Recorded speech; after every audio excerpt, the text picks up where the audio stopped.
కృష్ణుడు, సుధాముడు. తెలుసా మీకు? వాళ్ళిద్దరు కూడా ఒక దగ్గర చదువుకున్నారండి. కుచేలుడు అంటాను తెలుగులో. సుధామ, కృష్ణ సుధామ. అయితే సుధాముడికి అంటే చాలా మళ్ళీ ఇదే సిచ్యువేషన్. కృష్ణుడు రాజు అయ్యాడు ద్వారకకి, ఈయనేమో చాలా పూర్గా ఉండిపోయాడు అనమాట. అయితే వాళ్ళ భార్య అంటుంది, అయ్యా నీకు కృష్ణుడు తెలుసు, ద్వారకాధీశుడు తెలుసు తెలుసు అంటున్నావు కదా, ఒకసారి వెళ్ళి ఏదన్నా అడగచ్చు కదా, పాపం చిన్నపిల్లలు అందరూ బాధపడుతున్నారు, తినడానికి కూడా తిండి లేదు, ఒకసారి వెళ్ళు అంటే. అయితే సుధాముడు ఫస్ట్ ఏమనుకున్నాడు తెలుసా అండి, అసలు వెళ్ళొద్దు, ఎందుకు అడగడానికి వెళ్ళాలి భగవంతుడి దగ్గరికి, పర్వాలేదులే భగవంతుడు ఏమిస్తే అందులో ఉంటాం. కానీ ఇప్పుడు చాలా ఫోర్స్ చేసేసరికి ఫస్ట్ థాట్ ఏమొచ్చిందో తెలుసా అండి, బయలుదేరాడు వెళ్తాను, కానీ నేను ఏమి తీసుకెళ్ళాలి కృష్ణుడి కోసం అని ఆలోచించి వాళ్ళ ఇంట్లో ఎత్తుకుతే ఏమి ఉండవండి, కొద్దిగా అటుకులు ఉంటాయి అంతే. అటుకులు తీసుకొని, అటుకులు ఆయన ధోతిని చూసేసరికి మొత్తం అన్ని చోట్ల హోల్ ఉందట.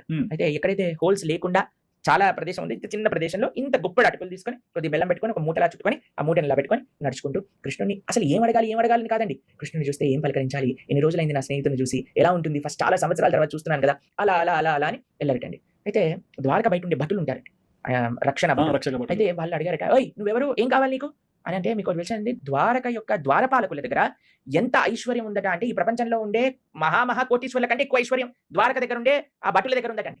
వాళ్ళు అడిగినా సరే సుధాముడికి ఏం కావాలి దానికంటే ఎక్కువ ఇచ్చేయగలుగుతారు. కానీ సుధాముడు అడిగా, నీకేం కావాలి, ఐశ్వర్యం కావాలా, ఏం కావాలి చెప్పు, నేను ఇస్తాను అంటే, ఇక నాకేమొద్దు, నాకు నా స్నేహితుడు కృష్ణుడిని చూడాలంటే. లోపలికి వెళ్తాడు, కృష్ణుడు సుధాముడిని కూర్చోబెట్టి కింద కూర్చుంటాడు, పాద ప్రక్షాళన చేస్తాడు, ఆ తీర్థాన్ని శిరస్సు పైన వేసుకుంటాడు. రుక్మిణీదేవి సాక్షాత్తుగా మహాలక్ష్మి చామరం చేస్తూ ఉంటుంది.